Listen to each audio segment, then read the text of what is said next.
À l'époque de la Renaissance, le taux d'intérêt des banquiers pour les arts était très élevé.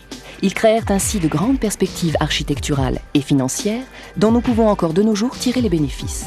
Tout en inventant, l'auriez-vous cru, le traveller check, qu'on appelait alors lettre de change, ils mariaient sans scrupule le sucré au salé et le sacré au profane. Ils firent ainsi construire de splendides palais tout en flattant les leurs de saveurs délicates. Galilée vous convie à la table des Médicis et c'est une invitation qu'on ne saurait décliner.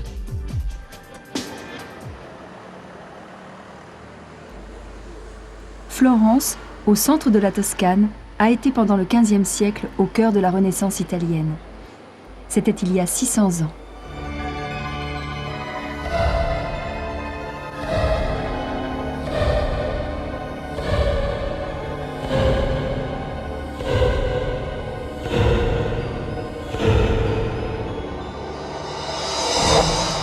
Florence, ville-musée, n'a pas beaucoup changé depuis le XVe siècle.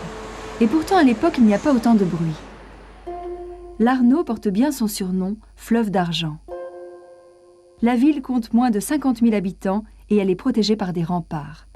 Dans les années 1400, Florence garde encore son aspect médiéval. Et la coupole du dôme n'est pas construite. De grandes familles se partagent le pouvoir économique.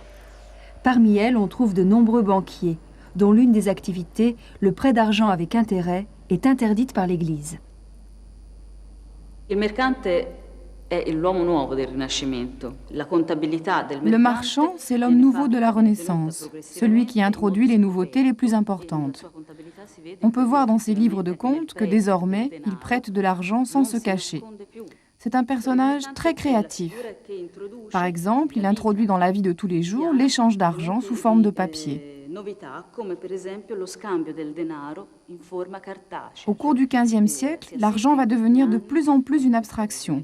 Ce n'est plus de l'argent métallique, des pièces de monnaie, un objet matériel, mais il devient morceau de papier. Le marchand tisse un réseau qui se déploie sur toute l'Europe et à travers ce réseau transporte aussi une valeur monétaire avec le traveller check, la lettre de change comme on disait à l'époque, qui est une façon de transférer de l'argent sans le porter avec soi et de faire un bénéfice sur le transfert. Le marchand craint les interdictions de l'Église, mais il fait également ce que son métier lui impose. La logique du commerce l'emporte sur tout.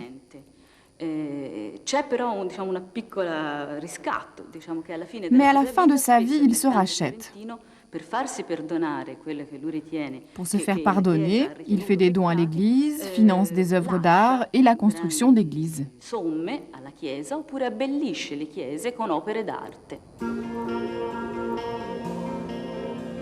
Église parmi les églises de Florence, le célèbre Duomo, au début du XVe siècle, n'a pas encore sa coupole. Il est resté pendant 125 ans à ciel ouvert. Mais un architecte, Filippo Brunelleschi, réussit à construire une coupole dont les dimensions sont uniques pour l'époque. Pendant plus de 500 ans, son travail est resté une énigme. Aujourd'hui, un groupe de passionnés essaie de comprendre les méthodes utilisées à l'époque en reconstituant la coupole en modèle réduit.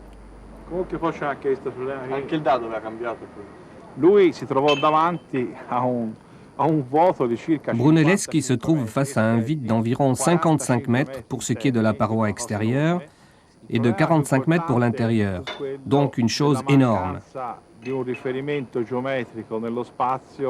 Le problème le plus important auquel il est confronté, c'est l'absence de repères géométriques dans l'espace pour pouvoir tracer la coupole. Un autre problème très important, entre autres, c'est celui de la structure portante pour soutenir la coupole pendant son élévation. Pour la coupole, il n'a été possible de réaliser ni échafaudage ni charpente, servant à dessiner cette géométrie dans l'espace.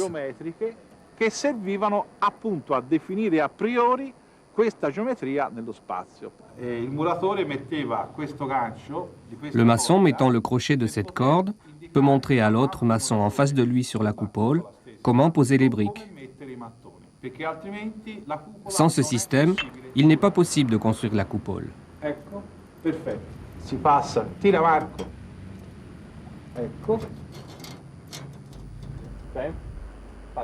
Les travaux durent 16 ans et Brunelleschi gagne son pari.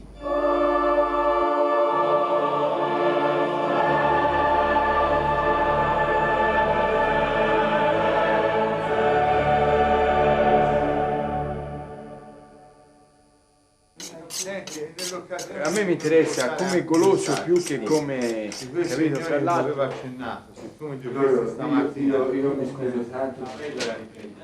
Quale? La cucina del Rinascimento era una cucina ed è una cucina. La cuisine de la Renaissance, c'était une cuisine pour jouir, pour le palais.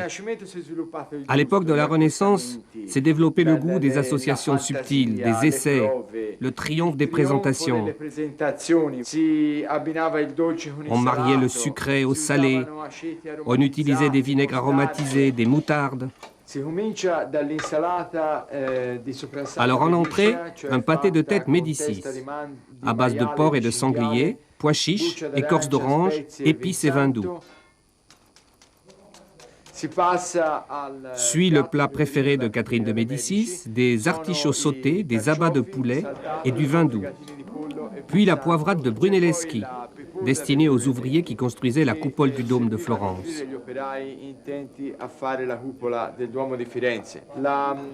La terrine Renaissance, au pruneau. Et pour terminer, le gâteau aux herbes, qu'on appelle aussi gâteau hérisson à cause de la garniture composée d'herbes sauvages, raisins secs, pignons et miel. Bon appétit. Au XVe siècle, la famille Médicis contrôle pratiquement toute la ville. Elle se fait construire sa résidence principale au cœur de Florence. Ce palais deviendra le prototype de la demeure noble. La façade est sobre et austère. Au rez-de-chaussée sont installés les magasins et les bureaux commerciaux. Au centre de l'édifice, une cour carrée inspirée des villas romaines. Derrière le péristyle se trouve un jardin.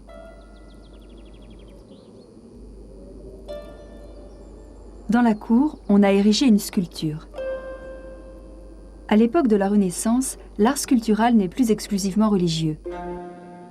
Il enrichit le patrimoine des grandes familles.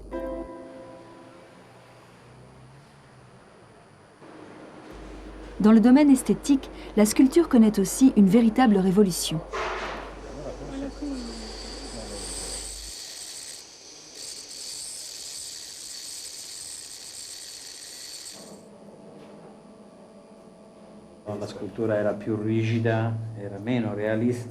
Au Moyen-Âge, la sculpture était rigide et manquait de réalisme. Elle était plus sommaire, même s'il y a eu des choses magnifiques, des créations très belles. Mais la période de la Renaissance est une espèce d'apogée pour la sculpture. L'anatomie est vraiment suivie au détail près. On voit la souplesse d'un bras, l'anatomie plastique de la musculation, le cou, la pomme d'Adam. Regardez, ce sont des traits réels, pas inventés. Ici, c'est parfait. Le manteau lui-même, les plis qui tombent, comme si c'était un vrai manteau. Ici, on voit les détails, c'est fabuleux. Malheureusement, la figure a été détériorée par la pluie. Ici, on voit les veines, les nerfs de la main, ces doigts qui retiennent le manteau, leur pression contre le tissu. Cet aspect donne une idée de grandeur, même quand il s'agit d'un personnage modeste. Grâce à cette attitude, à cette position particulière, le personnage ressemble un peu à un consul ou à un empereur. La Renaissance, c'est d'ailleurs un retour à l'époque classique, au temps des Romains.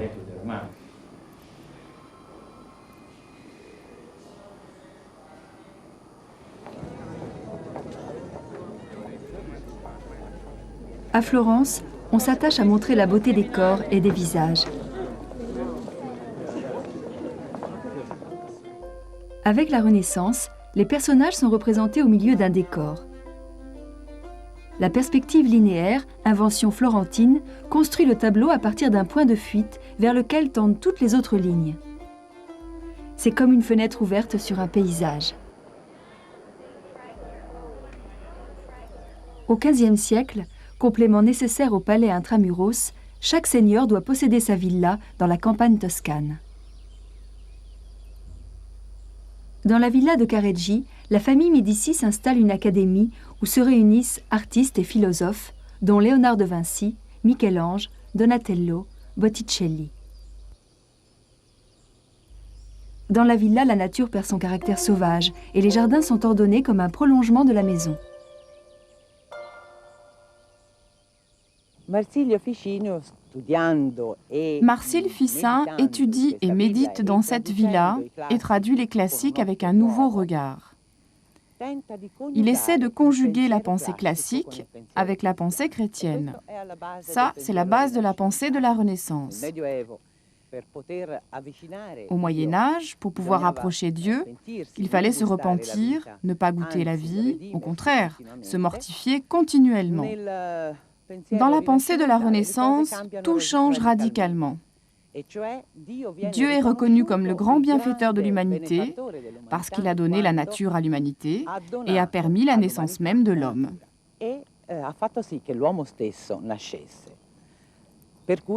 Alors, il n'y a plus la nécessité de se repentir pour rejoindre Dieu, mais la possibilité, le pouvoir de goûter pleinement les joies de la nature. Et cela signifie aussi rendre grâce à Dieu.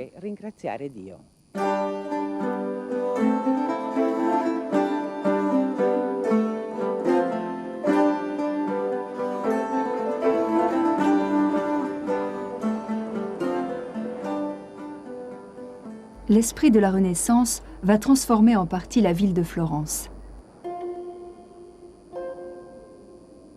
Certaines rues tortueuses vont laisser la place à des grandes perspectives qui aboutissent à des vastes espaces où l'homme doit se sentir plus libre.